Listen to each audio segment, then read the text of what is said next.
नंदिनी, पुरे कर आता. अशी किती वेळ हात जोडून बसणार आहेस? काय करू गो उत्तमा, काही सुचतच नाहीये. जयच्या मागे सतत काही ना काही लागलेलं असतं. कोडं सुटत नाहीये.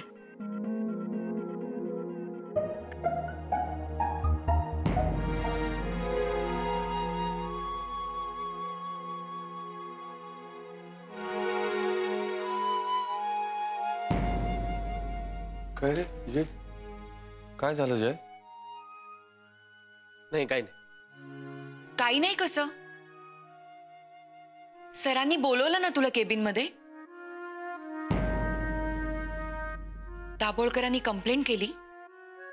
तिलोत्तमा मॅडम, मी तेच सांगतोय, काही नाही झालं, सगळं नीट आहे. सर काय म्हणाले? काही नाही काका, सरांना माझी बाजू पटली, त्यामुळे माझ्यावर माफी मागायची वेळ नाही. पण मग जय, अरे ते दाभोळकर एवढे चिडले कशाला होते? नंदिनी मॅडम, आपल्या ऑफिसमध्ये किती लोक काम करतात आणि प्रत्येकालाच आपल्या कामाचं टेन्शन असतं, त्यामुळे छोटे छोटे खटके उडतातच ना. मुळात आपलं काम चांगलं होणं सगळ्यात महत्वाचं. मला वाटतं दाभोळकर सरांचंच काहीतरी चुकलं असं. तसं नाहीये साई. कोण चुकीचं कोण बरोबर याही पेक्षा काम कसं चांगलं होईल यासाठी आपण सगळे, अगदी दाभोळकर सुद्धा प्रयत्न करत असतात. दाभोळकर सर सिनियर आहेत, त्यांना खूप वर्षाचा अनुभव आहे. शिवाय आपण पुढची 2 वर्ष त्यांच्या टूर्स अरेंज करणार. त्यामुळे आपल्याला जेवढं टेन्शन आहे तेवढंच किंवा त्याही पेक्षा जास्त टेन्शन दाभोळकर सरांना असणार.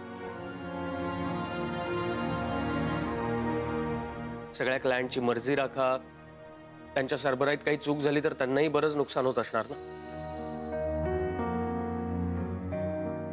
त्यामुळे ते सुद्धा खूप विचार करून कोणताही निर्णय घेतात.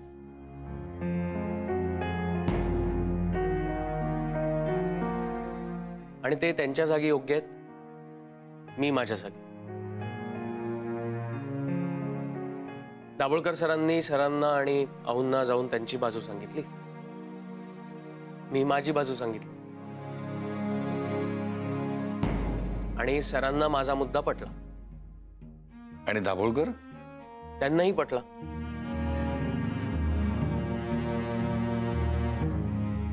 आणि आता सगळे गैरसमज दूर झाले.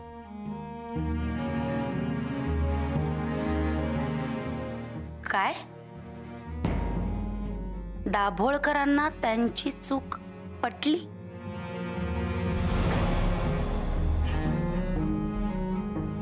सॉरी आदिती, पण चला चला, आता संपलं ना सगळं. आता हा विषय इथेच संपवा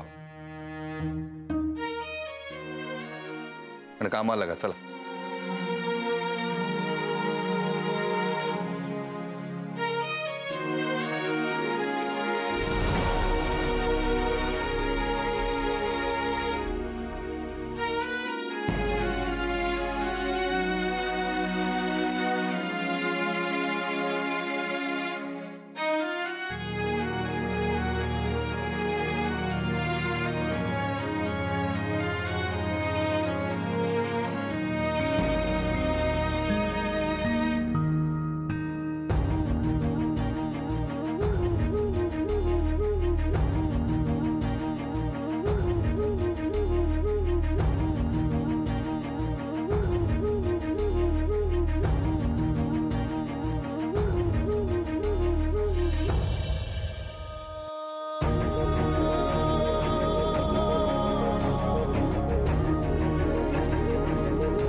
काय आदिती मॅडम, काय झालंय काय आज? मगापासून चेहऱ्यावरती स्माइल आहे, माझ्याकडे बघतीयस?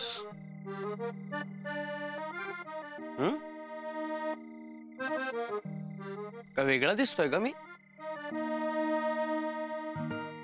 तू तर मला नेहमीच वेगळा वाटतोस, नेहमी नव्याने कळतोस. अरे बापरे, मग आता काय नव्याने कळलंय तुला माझ्याबद्दल?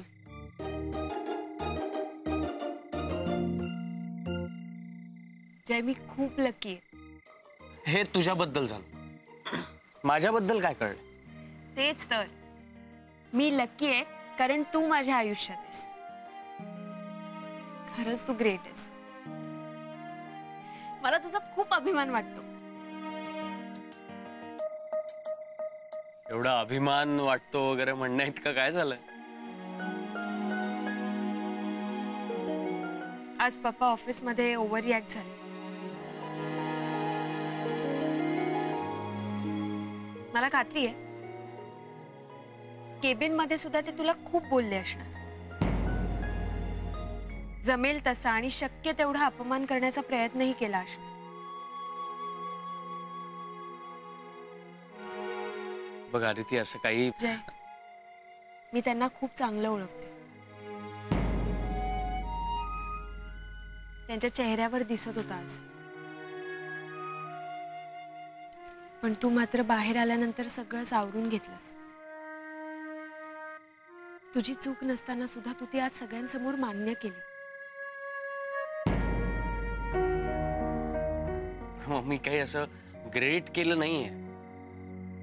अगं आदिती, आमच्यात काही म्हटलं तरी एक नातं आहेच ना.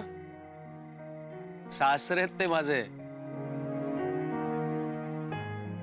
आणि असं काही नाही, म्हणजे मी आज जे काही बोललो ते योग्यच होतं. जय, मागच्या वेळेला सुद्धा तू रजनीला माझी माफी मागायला लावलीस. का? कारण ती पप्पांबद्दल बरंच काही बोलली होती म्हणून.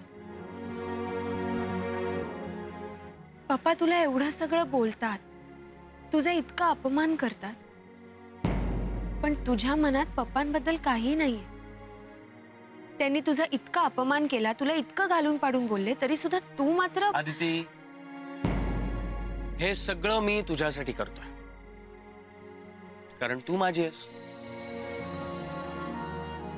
त्यामुळे तुझ्या बरोबर येणारे सगळे गुण, अवगुण, आनंद, दुःख, चांगलं, वाईट, फूल, काटे, दगड आणि मिस्टर दाभोळकर सगळंच माझं.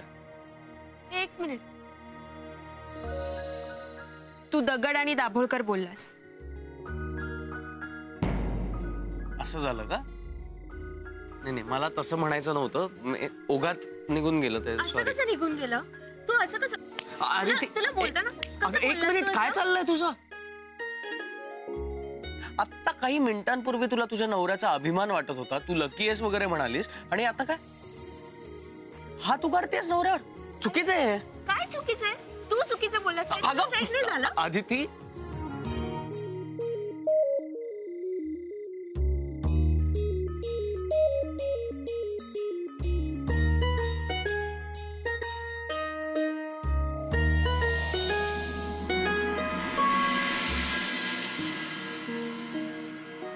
जय, आदिती, या, अगं मी वाढते. तू दमून येतेस, मी वाढते ना. तुम्ही दमत नाही दिवसभर काम करून? बसा, मी वाढते.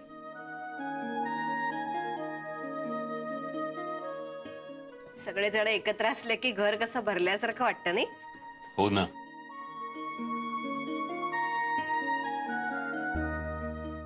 केतकर, गणपती गेले,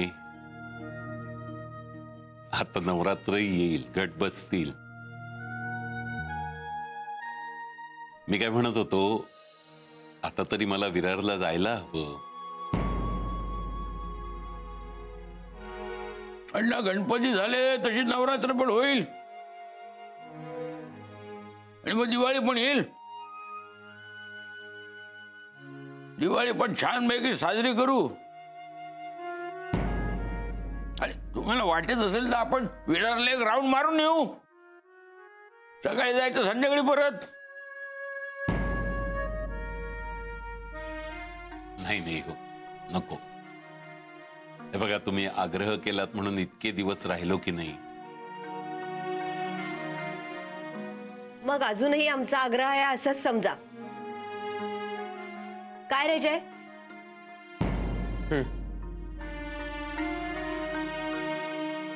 काका, दिवाळीत आपण घर मस्त रंगवूया.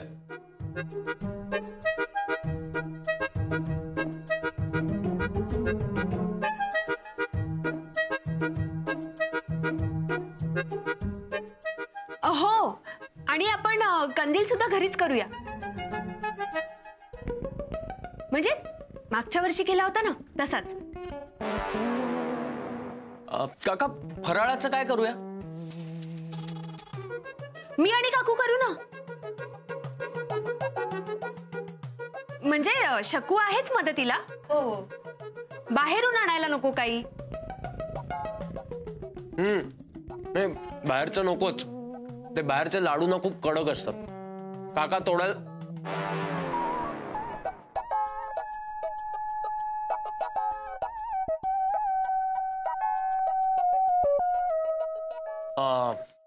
काका, तुमच्यासाठी आणि अण्णांसाठी कुर्ते घेऊया आपण, छान एम्ब्रॉयडरीचे. हो हो, आणि काकू तुमच्यासाठी आपण मस्त काठापदराची साडी घेऊया.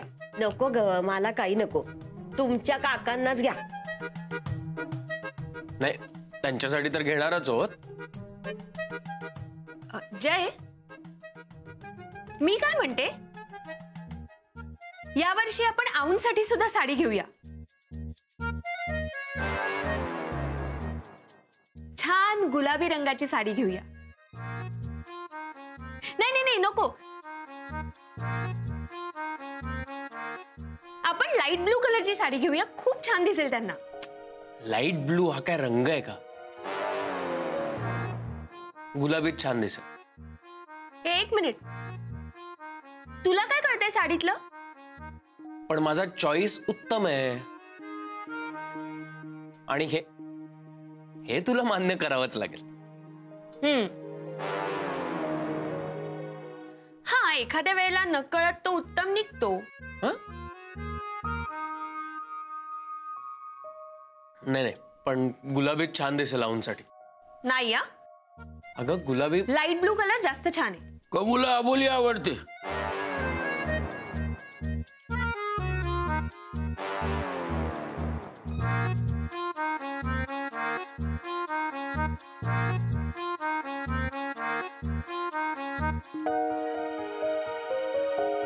मला कुठला रंग आवडतो?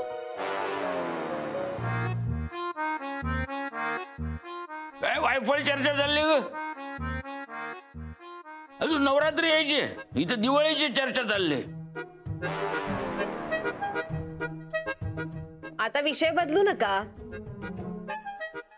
बायकोच्या आवडीचा रंग विचारल्यावर चेहऱ्यावरचा रंग उडाला लगेच. आपण या विषयावर नंतर बोलू.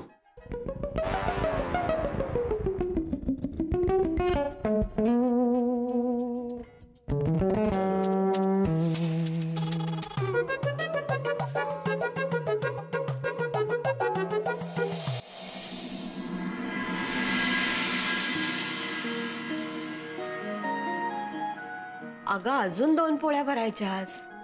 काकू, आधीच यात 4 पोळ्या असतात, त्यात अजून 2 नको. अगं, रात्री यायला उशीर होतो ना, म्हणून म्हटलं. अदिती, ऑफिसमध्ये सगळं ठीक आहे ना ग? म्हणजे तुझे बाबा?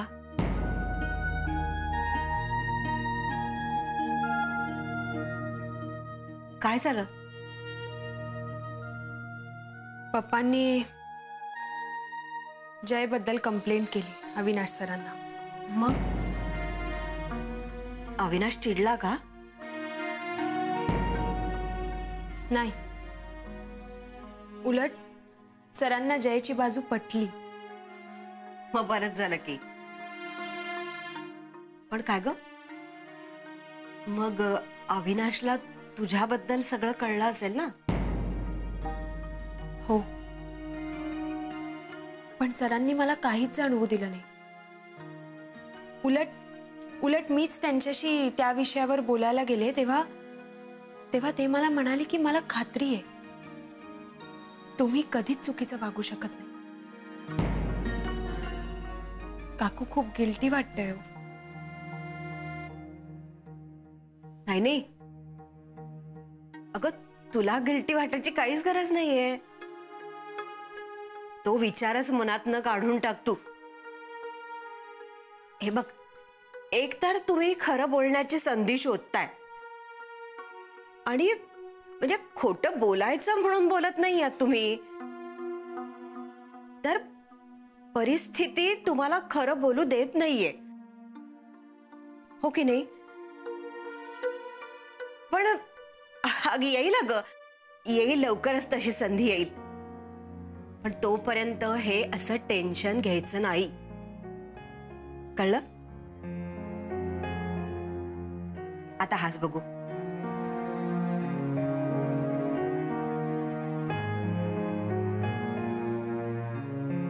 निघा आता, उशीर होतोय ना. हो.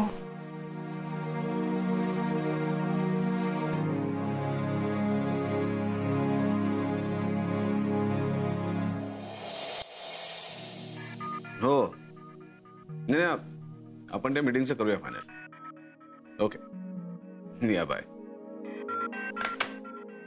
मे I come in sir? Yes please come in. Good morning sir. Good morning. Sir, ही लेडीज स्पेशल टूरची फाईल आहे, तुम्ही मागितली होती. टूरची सगळी व्यवस्था झाली? हो सर. गुड. Sir, coffee. या.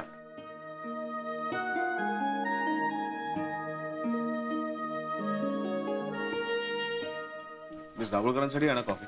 नाही सर, नको, थँक्यू सो मच. ठीक आहे.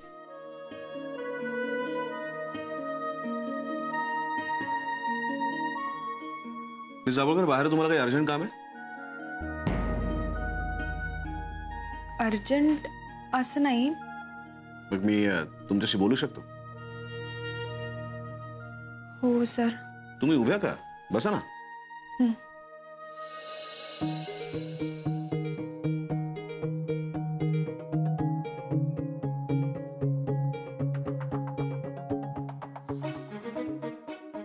मिस दाभोळकर, मी काही दिवसांसाठी बाहेर चाललोय म्हणून या सगळ्या डिटेल्स मागवल्या. पण तरी सुद्धा तुम्हाला काही अडचण असेल तुम्ही मला कधीही फोन करू शकता. Okay sir.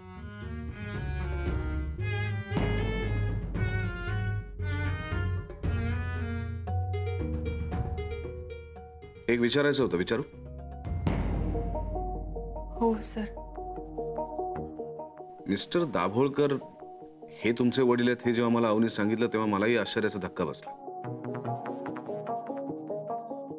मिस्टर दाभोळकरांची मुलगी आपल्या कंपनीत काम करते यावर माझा विश्वासच बसेना. मग मी विचार केला, तुमची काम करण्याची पद्धत, तुमची हुशारी, तुमची मेहनत, तुमच्या प्रत्येक गोष्टी पाठीमागचा विचार, आणि लक्षात आलं की करेक्ट आहे, तुम्ही मिस्टर दाभोळकरांची मुलगी आहात आणि म्हणूनच या सगळ्या गोष्टी तुमच्यामध्ये आहेत. सर, मी इथे मिस्टर दाभोळकरांची मुलगी म्हणून नाही, तर देव टूर्सची एम्प्लॉई म्हणूनच काम करते. आणि जसं मी पप्पांना ऑब्झर्व करत आले तसंच इथे सुद्धा येऊन मी बऱ्याच गोष्टी शिकले, आऊंकडून, तुमच्याकडून, रादर इथल्या प्रत्येकाकडून. तुमच्या या कॉम्प्लिमेंटसाठी थँक्यू. पण मिस दाभोळकर, सॉरी, मी कधी कोणाच्या खासगी आयुष्यात डोकावत नाही, तरी सुद्धा मला असं वाटतं की तुमच्यातला आणि मिस्टर दाभोळकरांमधला हा वाद आता संपवावा. काही झालं तरी सुद्धा ते तुमचे वडील आहे. माझ्यात आणि आऊ मध्ये सुद्धा वाद होतात पण ते लगेच मिटतात. नाही, मला माहिती आहे तुमच्यात आणि तुमच्या वडिलांमधल्या वादाचं कारण वेगळं आहे, पण ते आता नाही आहे ना. आय मीन, तो मुलगा आता तुमच्या आयुष्यात नाहीये. मग तुम्हाला आणि तुमच्या वडिलांना आता बोलायला काय हरकत आहे? हवं असल्यास मी बोलू का मिस्टर दाभोळकरांशी? नाही नको सर. नाही, मी हे कंपनीचा बॉस म्हणून सांगत नाहीये, तर तुमचा एक मित्र म्हणून सांगतोय. तुम्ही मला मित्र समजता ना? नाही, मी तुमच्या घरी आलो होतो तेव्हा तुम्ही मला मित्र असं म्हटलं होतं. नाही म्हणजे खरंच समजता की? नाही सर. नाही म्हणजे हो हो, तुम्ही मित्रच आहात. मग तुम्ही तुमच्या मित्राला काहीच सांगितलं नाही? सगळं काही एकट्याने सहन करत राहिला? मी तुमच्यावर रागवलंय असं समजू नका. मला इतकंच म्हणायचं की तुम्ही तुमच्या पूर्वायुष्याबद्दल काहीही न सांगण्याची बरीचशी कारणं असू शकतात. नाही, मी ती विचारणार पण नाही. पण इतकंच सांगेन की यापुढे तुम्हाला कुठल्याही गोष्टीची कशाही प्रकारची मदत लागली तर तुमचा हा मित्र तुमच्यासाठी सदैव हजर असेल. हो सर, मला खात्री. थँक्यू. मैत्रीमध्ये थँक्यू म्हणायची गरज नाही. सॉरी. सॉरी? तुमची बरीच कामं असेल ना बाहेर. या तुम्ही. येते मी.